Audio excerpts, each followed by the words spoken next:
కేవలం ఒకే ఒక్క మున్సిపాలిటీకి అండర్ గ్రౌండ్ నిధులు మంజూరైనాయి. గెస్ చేయండి ఏ మున్సిపాలిటీ అయి ఉంటుంది అది? ముఖ్యమంత్రి గారికి గుంటనక్క గారికి ఉన్న సంబంధంతో కేవలం సిద్దిపేటకు మాత్రం అండర్ గ్రౌండ్ డ్రైనేజ్ మంజూరైంది. అంటే ఏందన్నట్టు ఇది కాంగ్రెస్ ప్రభుత్వం ఉన్నా వారికే పనులు అవుతాయి, బీఆర్ఎస్ ప్రభుత్వం ఉన్నా వారికే పనులు అవుతాయి. చాలా వెరైటీగా ఉంది. ఇది నేను ప్రజలకు తెలవాలని చెప్తా ఉన్నా. సరే సిద్దిపేటలో ఎన్నికలు లేవులే కానీ మంజూరు మాత్రం ఆ ఒకటే చోట అయింది. దీని సంగతి ఏందో దీని ఆంతర్యం ఏందో మరి ముఖ్యమంత్రి గారే మనకు చెప్పాలి. ఇది పక్కన పెడితే మరి బడ్జెట్ సమావేశాలు రాబోతూ ఉన్నాయి ఫిబ్రవరి 26వ తారీఖు నుండి.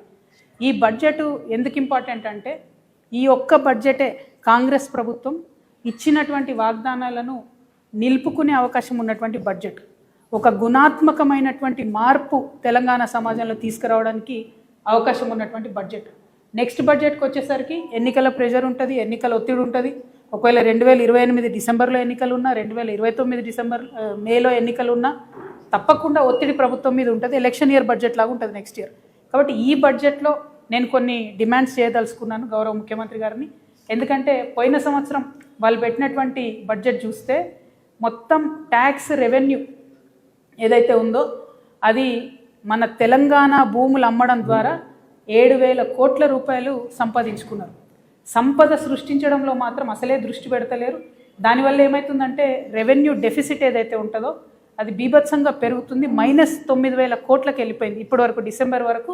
ఇది అఫీషియల్గా ప్రభుత్వం ఇచ్చినటువంటి డాక్యుమెంట్. ఇందులో నా యొక్క కల్పన ఏమీ లేదు, వాస్తవిక విషయాలు నేను చెప్తా ఉన్నాను. అంటే ఒక పక్క సంపద సృష్టించకుండా ఇంకొక పక్క ఆల్రెడీ మనకున్నటువంటి ఆస్తులు నమ్ముకుంటూ ఉన్నారు. సరే అట్లా చేసిండ్రు అనుకుందాం, మరి కనీసం ఆ డిస్బర్స్మెంటు ఆ డబ్బు అనేటటువంటిది పేదవాళ్ళకు పోవాలి, వెల్ఫేర్ కోసం పోవాలి, కొన్ని మంచి అంశాల మీద క్యాపిటల్ ఎక్స్పెండిచర్ కింద పోవాలి. అది కూడా జరగడం లేదు.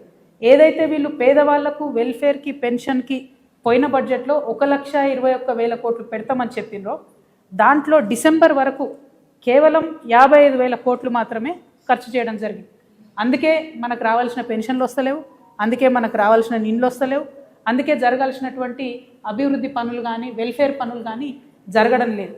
అది కాకుండా ఏంటి అప్పులు, బీభత్సంగా అప్పులు తీసుకొస్తూ ఉన్నారు. ఇంకో పక్క చాలా పెద్ద ఎత్తున అంటే వాళ్ళ అంచనాలకు మించి 122% అప్పులు తీసుకురావడం జరిగింది.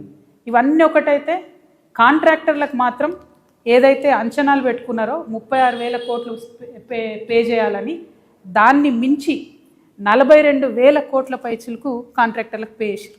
అంటే సంక్షేమ పథకాలకేమో తక్కువ పే చేస్తున్నారు, వాళ్ళ కమిషన్లు వచ్చేదానికి మాత్రం ఎక్కువ పే చేస్తూ ఉన్నారు. ఈ డాక్యుమెంట్ అంతా కూడా నేను కూడా మీకు ప్రెస్ మిత్రులతో పంచుకుంటా. అంటే లాస్ట్ సంవత్సరం వాళ్ళు చెప్పినటువంటి బడ్జెట్లో డిసెంబర్ వరకు 9 నెలలు లెక్కేసుకుంటే ఇంకొక క్వార్టర్ మిగిలింది అనుకుంటే ఈ 9 నెలల్లో వాళ్ళు పేదవాళ్ళకు తగ్గిస్తున్నారు, పెద్దవాళ్ళకు డబ్బులు ఇస్తున్నారు, ఉన్న ఆస్తిని అమ్ముతున్నారు, కొత్త ఆస్తిని సృష్టిస్తలేరు. ఇటువంటి సందర్భంలో కూడా మరి వచ్చే బడ్జెట్ పోయినసారి బడ్జెట్ 3,04,000 కోట్లకు పెట్టిండ్రు. మరి ఈసారి బడ్జెట్ నేను అనుకోవడం ఇంకొక 25,000-30,000 కోట్లు పైచీలకు పెడతారేమో అని అనుకుంటున్నా. ఆ బడ్జెట్లో తెలంగాణ జాగృతి తరఫున మేము కొన్ని అంశాలను డిమాండ్ చేయదలుచుకున్నాం. ప్రధానంగా ఏంది అని అంటే కామారెడ్డి డిక్లరేషన్లో ఏదైతే బీసీలకు సంవత్సరానికి 20,000 కోట్లు ఇస్తామని చెప్పినారో ఆ 20,000 కోట్లు ఖచ్చితంగా బడ్జెట్లో పెట్టాలనేటటువంటిది మా మొదటి డిమాండ్. రెండవ డిమాండు ఇవాళ అవ్వాతాతలు కావచ్చు, ఆడబిడ్డలు కావచ్చు, వికలాంగులు కావచ్చు, మీరు పెన్షన్లు డబుల్ చేస్తామని ఏదైతే చెప్పారో దానికోసం ఎదురు చూస్తున్నటువంటి సందర్భం ఉంది. కాబట్టి ఖచ్చితంగా ఆ పెన్షన్లన్నిటికీ కలిపి 35,000 కోట్ల రూపాయలు బడ్జెట్లో పెట్టాలని చెప్పి మేము డిమాండ్ చేస్తూ ఉన్నాం. అట్లానే ఇప్పటి వరకు ముఖ్యమంత్రి గారు ఎక్కడికైనా మాట చెప్తున్నారు, మేము ఇందిరమ్మ ఇండ్లు కట్టినామని చెప్పి. కానీ ఇవాళ మున్సిపల్ ఎన్నికలు జరుగుతున్న నేపథ్యంలో పట్టణ ప్రాంత ప్రజలకు నేను గుర్తు చేస్తూ ఉన్నా, పట్టణ ప్రాంతాల్లో ఉండే పేదవారికి గుర్తు చేస్తూ ఉన్నా. కేవలం గ్రామాలలో 4 లక్షల సంబంధించి ఇందిరమ్మ ఇండ్లకు డబ్బులు రిలీజ్ చేస్తున్నామని చెప్పారు. అందులో కూడా సగం వర్క్ స్టార్ట్ కాలేదు. కానీ పట్టణాలలో మాత్రం ₹1 కూడా ఇందిరమ్మ ఇండ్లకు ఇవ్వలేదు. సో నేను డిమాండ్ చేస్తూ ఉన్నా, మీరు ఈ 26వ తారీఖు తర్వాత పెట్టే బడ్జెట్లో మీరు పేదవాళ్ళకి ఏదైతే ఇండ్లు 22 లక్షల ఇండ్లు కడతామని ఒక లక్ష్యం పెట్టుకున్నారో అది పూర్తి కావాలంటే ఈ సంవత్సరం 8 లక్షల ఇండ్లకు 25,000 కోట్ల రూపాయలు ఖచ్చితంగా బడ్జెట్లో పెట్టాలని తెలంగాణ జాగృతి తరఫున డిమాండ్ చేస్తూ ఉన్నాం. అట్లానే ఉద్యమకారులకు మీరు ఏదైతే మాట ఇచ్చారో 250 గజాల భూమి ఇస్తా అని చెప్పి ఆ మాటకు కట్టుబడి దానికి సంబంధించిన ప్రావిజన్స్ని ఖచ్చితంగా బడ్జెట్లో పెట్టాలని నేను డిమాండ్ చేస్తూ ఉన్నా. అమరవీరుల కుటుంబాలకు 25,000 రూపాయల పెన్షన్ ఇస్తామని మీరు ఏదైతే చెప్పారో దానికి సంబంధించినటువంటి ఒక అంశాన్ని బడ్జెట్లో చేర్చాలని నేను డిమాండ్ చేస్తూ ఉన్నా. ఆటో డ్రైవర్లకు 12,000 రూపాయలు ఏదైతే నెలకి ఇస్తామన్నారో దానికి సంబంధించిన అంశాన్ని బడ్జెట్లో పెట్టాలని నేను డిమాండ్ చేస్తున్నా. అట్లనే కళాకారులు, తెలంగాణ వ్యాప్తంగా ప్రతి గ్రామంలో కళాకారులు ఉన్నారు. మరి ఆ కళాకారులకు ఒక మంచి ప్రావిజన్ ఉంది. ఈ ప్రభుత్వం, రాష్ట్ర ప్రభుత్వం కళాకారులను గుర్తించి గుర్తింపు కార్డు ఇచ్చి 500 రూపాయలు ఇస్తే చాలు.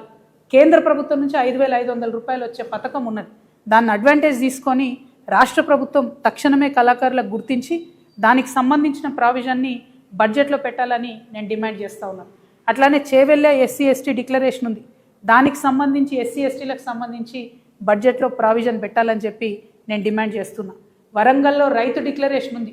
దాని ప్రకారం మరి రైతులకు ఏదైతే మినిమం సపోర్ట్ ప్రైస్ పెంచడము, బోనస్కి సంబంధించిన అంశాలు అవి ఖచ్చితంగా మనము ఇవాళ బడ్జెట్లో పెట్టాలని చెప్పి నేను డిమాండ్ చేస్తూ ఉన్నా. రైతులకు సంబంధించి ఒక మాట దయచేసి మనందరం కూడా అర్థం చేసుకోవాలి. రైతులకు ఇస్తాం మేము రైతు భరోసా, రైతులతో పాటు కౌలు రైతులకు ఇస్తాం మేము రైతు భరోసా అని చెప్పి మాట ఇచ్చారు. ఇంతవరకు అది పూర్తి చేస్తలేదు. రైతులకు కౌలు రైతులకు కలిపి పెట్టాలంటే 25,000 కోట్ల రూపాయలు సపరేట్ హెడ్ కింద పెట్టాలనేది నేను డిమాండ్ చేస్తూ ఉన్నా. రైతు కూలీలకు ఏదైతే సంవత్సరానికి 12,000 రూపాయలు ఇస్తామన్నారో దానికి 10,000 కోట్లు అవుతుంది. అది కూడా బడ్జెట్లో పెట్టాలని నేను డిమాండ్ చేస్తున్నా. అన్నిటికన్నా మించి ఏంటంటే ఇవాళ ఆల్రెడీ ఫిబ్రవరి, యాసంగికి సంబంధించి ఇంతవరకు రైతు భరోసా రాలేదు. తక్షణమే రైతు భరోసా నిధులు విడుదల చేయాలని నేను ప్రభుత్వాన్ని డిమాండ్ చేస్తున్నా. మరి ఈ సందర్భంగా ఒక మాట ప్రజలందరికీ గుర్తు చేయాలి. నిన్న మొన్న రేవంత్ రెడ్డి గారు చాలా దగ్గర సభలలో ఒక మాట చెప్పారు. మేము రైతు రుణమాఫీ 100కు 100% చేసినామని చెప్పారు. చేయలే. మీరేం చేసిండ్రు? మొదలు మీ అంతటా మీరే ప్రభుత్వం నుంచి 44,000 కోట్లు అయితే రైతు రుణమాఫీ అవుతుందని చెప్పారు. కానీ చేసింది ఎంత? 21,000 కోట్ల రూపాయలు. కానీ క్యాబినెట్ డెసిషన్ చేసింది ఎంత? 28,000 crores. అంటే 28,000 కోట్లు రైతు రుణమాఫీ చేయాలని క్యాబినెట్ చెప్తే మీరు చేసింది 21 కోట్లు. పైగా ముఖ్యమంత్రి గారు ఏమాత్రం మొహమాటం లేకుండా నేను 100% రుణమాఫీ చేసిన అంటారు. నేను ముఖ్యమంత్రి గారికి ఛాలెంజ్ విసురుతా ఉన్నా. మీ మహబూబ్ నగర్ పోదామా, మా నిజామాబాద్ వస్తారా, లేకపోతే హైదరాబాద్లో సెక్రటేరియట్కి మమ్మల్ని రమ్మంటారా? జాగృతి వల్ల వస్తాం. రుణమాఫీ కానీ రైతులందరినీ తీసుకొని వస్తాం. ఖచ్చితంగా మీరు 50% మంది రైతులకు రుణమాఫీ చేయలేదు. ప్రతి జిల్లాలో ప్రతి చోట ఎక్కడికి పోయినా రైతులు బాధపడతా ఉన్నారు. నిజంగా మీకు చిత్తశుద్ధి ఉంటే ఆ ఏదైతే మిగతా 50% మందికి రుణమాఫీ కాలేదో ఈ బడ్జెట్లో పెట్టి రుణమాఫీ చేయండి. ఎగ్గొట్టకండి దయచేసి రైతులకు. రైతన్నలు ఇబ్బందిలో ఉన్నారు. ఇప్పటికే మీరు యూరియా కూడా ఇవ్వలేని పరిస్థితులలో, మేనేజ్ చేయలేని పరిస్థితుల్లో రైతులు ఇబ్బంది పెడుతున్నారు. ఇది కరెక్ట్ కాదు. ముఖ్యమంత్రి గారు నిజాలు చెప్పండి ఇప్పటికన్నా అని చెప్పి మేము వారికి హెచ్చరిక చేస్తూ ఉన్నాం. అదేవిధంగా విద్యార్థులకు సంబంధించి ఫీ రియంబర్స్మెంట్ 11,000 కోట్లు బకాయిలు ఉన్నాయి. నేను పదే పదే చెప్తూ వచ్చాను. ఈ ఫీ రియంబర్స్మెంట్ డబ్బులు ఇవ్వకపోతే అందరికన్నా ఎక్కువ బాధపడేది మా ఆడబిడ్డలు. ఆడపిల్లలు చదువు అనిపించి ఇంట్లో కూర్చోబెడతారు. కాబట్టి రిక్వెస్ట్ చేస్తూ ఉన్నాం, మేము రాష్ట్ర ప్రభుత్వాన్ని డిమాండ్ చేస్తూ ఉన్నాం. 11,000 కోట్లు వన్ టైం మీరు ఫీ రియంబర్స్మెంట్ ఇవ్వండి. ఇచ్చి తర్వాత మంత్లీ ఇస్తారా, క్వార్టర్లీ ఇస్తారా, ఒక క్యాలెండర్ ఇవ్వండి. కానీ ఇవ్వండి. ఇబ్బంది అవుతుంది విద్యార్థులకు. చిన్న విద్యా సంస్థలు మూతపడిపోతున్న పరిస్థితి ఉంది. కాబట్టి 11,000 కోట్లు ఫీ రియంబర్స్మెంట్ ఇవ్వాలని చెప్పి నేను డిమాండ్ చేస్తూ ఉన్నా. ఈ ఆర్టీసీ కార్మికులకు సంబంధించి నిన్న మళ్ళీ ముఖ్యమంత్రి గారు అబద్ధం చెప్పారు.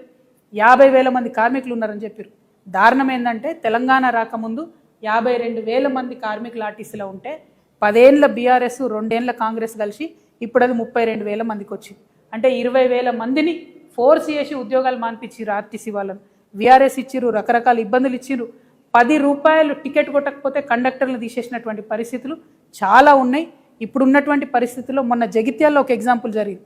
ఒక బస్సులో 170 మంది ఎక్కిరు ఫ్రీ బస్సు పెట్టిన తర్వాత. వెనుక 2 టైర్లు ఊడిపోయినాయి. దేవుడి దయ వల్ల ఏం పెద్ద ప్రమాదం జరగలేదు. కానీ కండక్టర్ సస్పెండ్ చేస్తారు ఇట్లాంటి ఇన్సిడెంట్స్. ఏం చేస్తాడు కండక్టరు, డ్రైవరు? మీకుండాల చిత్తశుద్ధి. ఆర్టీసీని దయచేసి రాష్ట్ర ప్రభుత్వంలో విలీనం చేయాలి. ఆ ప్రక్రియను ప్రారంభించాలి. ఎట్ ద సేమ్ టైం మీరు ఏదైతే ఎలక్ట్రిక్ బస్సులు పెడతామంటున్నారో ఆలోచన మంచిదే. కానీ ఆ పెట్టే ప్రతి ఎలక్ట్రిక్ బస్సులో మా ఆర్టీసీ అన్ననే డ్రైవర్గా ఉండాలి, ప్రైవేట్ వాళ్ళు ఉండడానికి వీలు లేదు. ఆ విషయాన్ని పాటించకుండా ప్రభుత్వం ఆర్టీసీకి ద్రోహం చేస్తున్నది. కండక్టర్లను, డ్రైవర్లను ప్రైవేట్ వాళ్ళని పెడుతున్నది. అది కరెక్ట్ కాదు. ఖచ్చితంగా ఆర్టీసీని విలీనం చేయాలి. కార్మికుల యొక్క ఉపాధిని కాపాడాలని చెప్పి నేను ముఖ్యమంత్రి గారికి డిమాండ్ చేస్తూ ఆర్టీసీ విలీన ప్రక్రియలను ఇప్పటి బడ్జెట్లో ప్రస్తావించాలని చెప్పి నేను డిమాండ్ చేస్తూ ఉన్నాను.